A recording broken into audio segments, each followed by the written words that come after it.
Welcome everyone to another edition of Play It Through, and on this edition it's Teenage Mutant Ninja Turtles Fall of the Foot Clan, brought to us by Konami.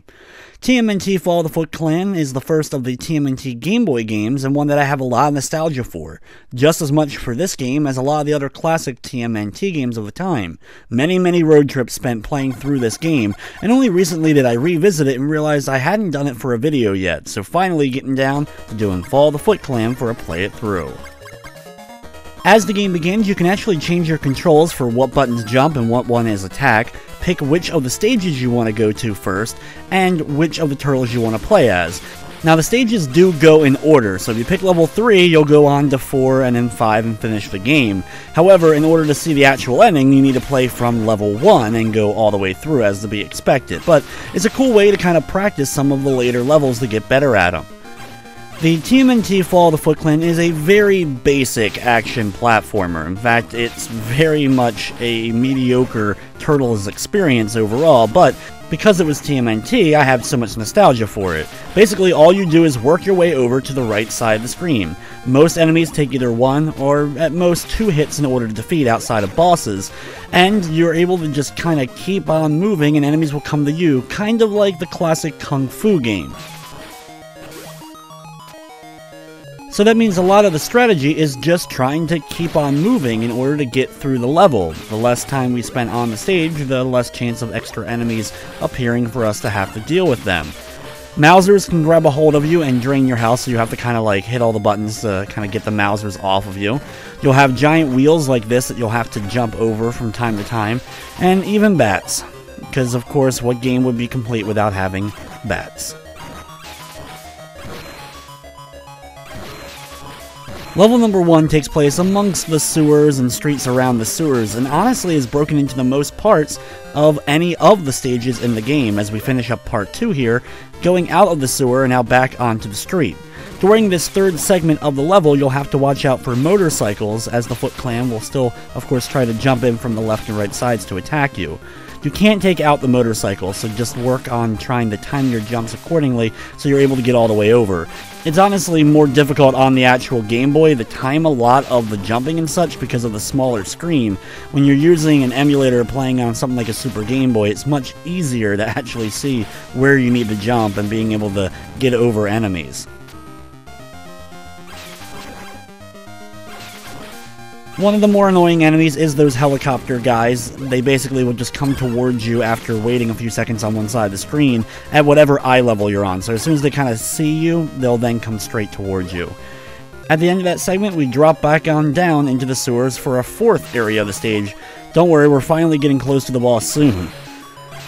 Continue through the sewer just like we did before. You may have to jump into the water a little bit, but you can easily kind of jump back out of it quickly and continue just the onslaught of beatdown on all the Foot Clan and Mousers that are trying to get towards us. Be careful of any time you see blocks shaking above you, they will fall a few moments later. Thankfully, they're pretty easy to kind of either wait for or just even outrun by going underneath of them before they fall.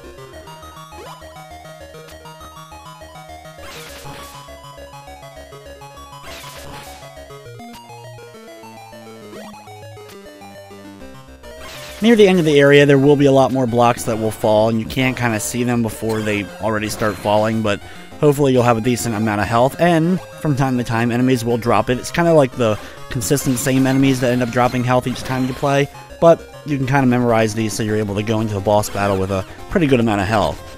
Now for Rocksteady, all we're going to do is jump over his bullet and deliver a kick on our way down from our jump, and we're able to easily knock him against the wall a couple of times and drain all his health and move on to stage 2. To keep things somewhat interesting, I will be playing as all the turtles throughout the course of the run, because you can change up between stages.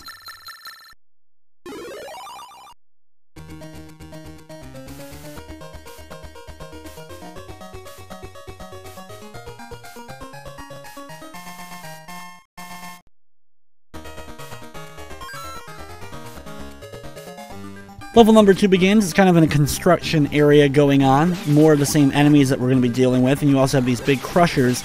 Start off by just kind of pushing you towards the ceiling, which you won't end up getting hurt by. But there are ones coming from the ceiling that if they end up landing on your head, you will end up losing a little bit of your health. Since the enemies are pretty much the same from the first level, our strategy is going to remain the same. It's just having to watch out for those crushers as we're making our way over to the right here.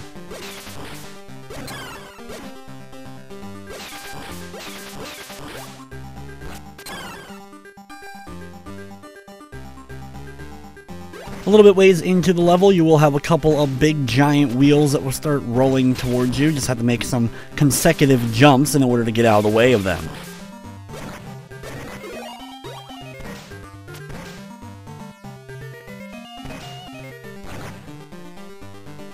One thing that I always thought was a bit odd was the stairs, since there's no upstairs animation, or even like a transition of just walking into the stairs and going up them. You instead have to like jump up each individual step, which is just a bit weird.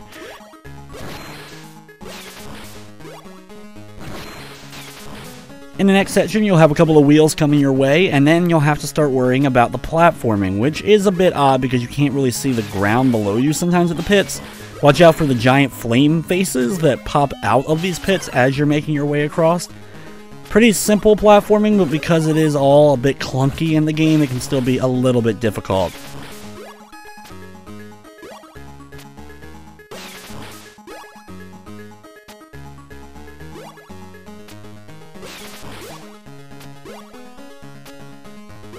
After quite a bit of platforming, we finally make it onto kind of a solid platform. We don't have to worry about pits again for a little bit, and we get to climb up some more stairs, or jump up some more stairs when we get to the end. This will lead us into the boss encounter against Bebop. Now for Bebop, he's going to kind of charge across, and then after he stands back on the ground, he'll punch usually, or start charging again. I use this opportunity to jump over him in order to kind of get my next attack going, and when he's on the far left and right sides, usually he'll fire his gun, which is 3 giant rings. So do a big giant jump over the first one, and you should be able to get over all of them and deliver an attack to him. Once he's done though, we're moving on to stage 3.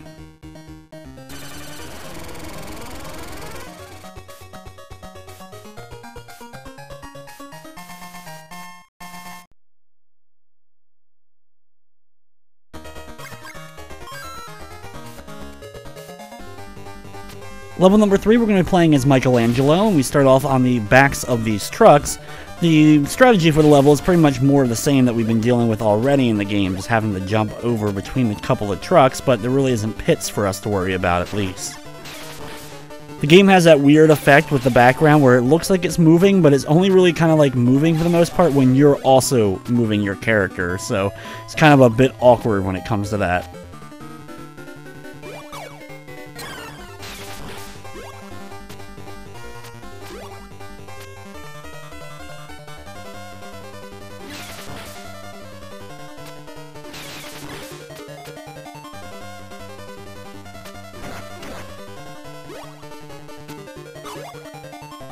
Stage 3 also happens to be the shortest of the levels because it's only this one big section with all the trucks that we have to make our way across.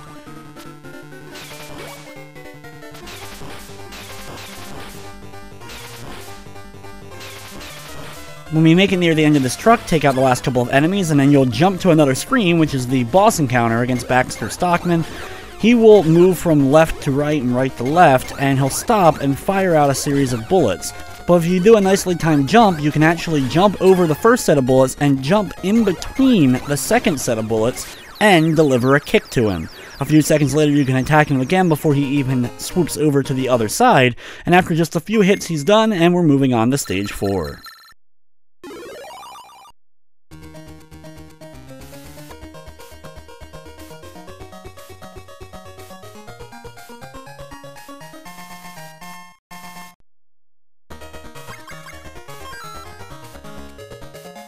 For stage number 4, we're going to be playing as Donatello, and this one takes place in a river setting. We have a new enemy introduced in the fish, as well as the wheels. Very weird enemy, but unlike the giant wheels that have come our way before, these wheels can easily be destroyed as they're coming down. In the level, you can take either path, either jumping between the logs or go on to the ground level below the water and walk that way. Eventually, though, the logs will run out as you have these big kind of deeper pools that you'll have to make your way through, but I don't really think water is going to be too much of a threat against the turtles here.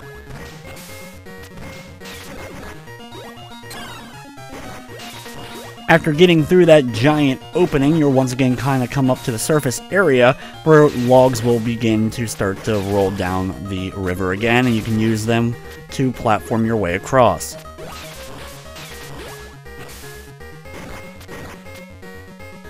Not too long before jumping across the logs, you'll drop down into another big pit of water, pretty much identical to the one we just did a few moments ago with the fish coming our way and some Foot Clan soldiers.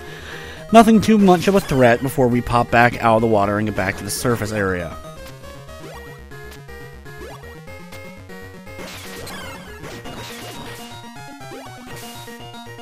At the end of the area, take out the last Foot Clan soldier, and we're dropping into this cave for the next section. We have these new enemies that are introduced, kind of weird spiky circular things that fly in and then drop down and come towards you. Another very easy enemy to deal with, like most of the ones in the game in general.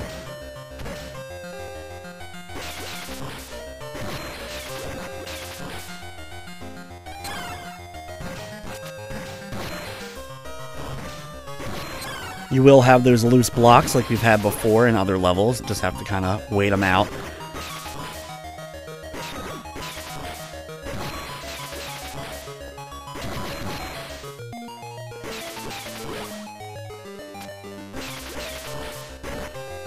Even if there's two floating things come at you at the same time, since they move down so slowly, you're able to easily hit one and then turn around and hit the other before either one is able to get to you.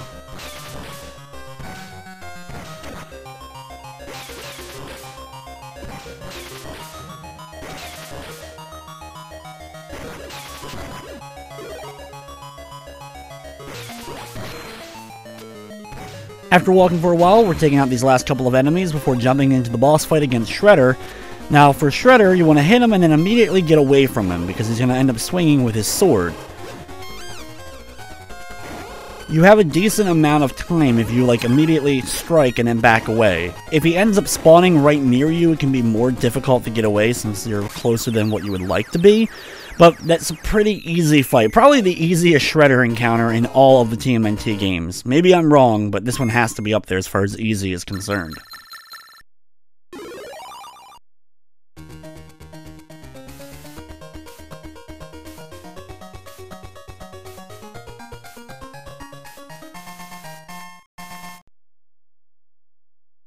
As we make it to the final level of the game, I'm going to switch back to my favorite turtle in Raphael, the Do Stage 5, inside of the Technodrome. A few new things are introduced in the level, including the Roadkill Rodneys, which take 2 hits in order to defeat him. When you end up having them jump over you and you attack them, knocking them away from you, they will in turn try to shock you by throwing out that extension wire or rope. So make sure you're a decent distance away from them when they do end up stopping their initial fall from when you hit them with your attack.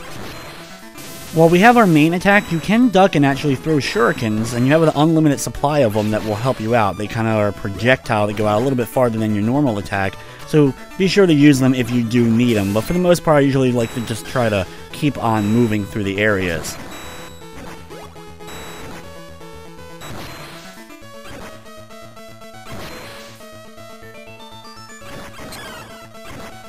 A little ways into the level, after dealing with this Roadkill Rodney, we're going to jump up to this platform, and above us will be a flying pizza. Destroying the pizza box will give you one of the random pizza items, which thankfully heals us up a little bit as we continue on in the stage. Just a little ways further though, we jump on to the next section. Now this section has these vehicles that will come your way with a bunch of spikes on them, and you'll have to jump over them. Some are multi-stacked and are a little bit harder to jump over. Other than that, this level is pretty much more of what we've been dealing with. You have the Roadkill Rodneys as well as a few of the other enemies that we have to deal with throughout the course of these hallways. The vehicles that you have to jump over can also come from the ceiling. They do come in the same pattern every time you play, so you kind of get used to which ones are going to be coming towards you next and how much time you end up having between the different vehicles.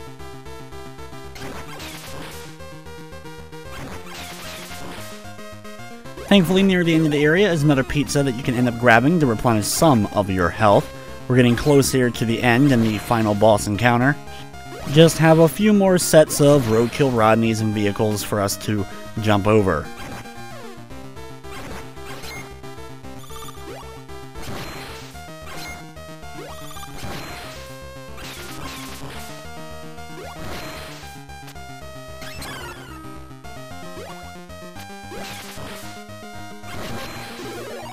Finally, we'll make it to the end, and it's time for the battle against Krang. Krang starts off by walking to the left side before jumping out of the giant portal. Deliver a kick to Krang, and then he's going to kind of turn around and go towards the wall and then do a jump. If you time it, you can actually walk underneath his jump or duck underneath of it in order to avoid his attacks. Once he's taken care of, though, you get to sit back and enjoy the ending to TMNT Fall of the Foot Clan for the Nintendo Game Boy.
So there you have it, TMNT Fall of the Foot Clan. Like I said earlier, it's one of my most nostalgic of the TMNT games. I played this a ton, and there are better TMNT Game Boy related games that came out after this one, and in fact even some of the GBA ones that were released later for the newer cartoons were also actually not too bad.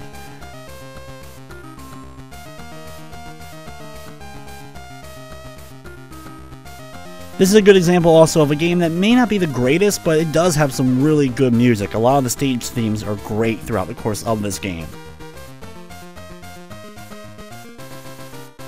As the credits finish up, we get the copyright 1990 by Konami, and then one last screen where we get to see Krang sitting there and then smiles with a big nasty smile.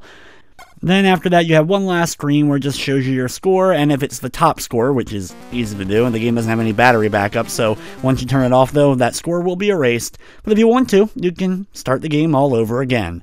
But with that, guys, I'm going to wrap up this episode of Play It Through. I'd like to thank you for watching, and of course, I hope you enjoyed.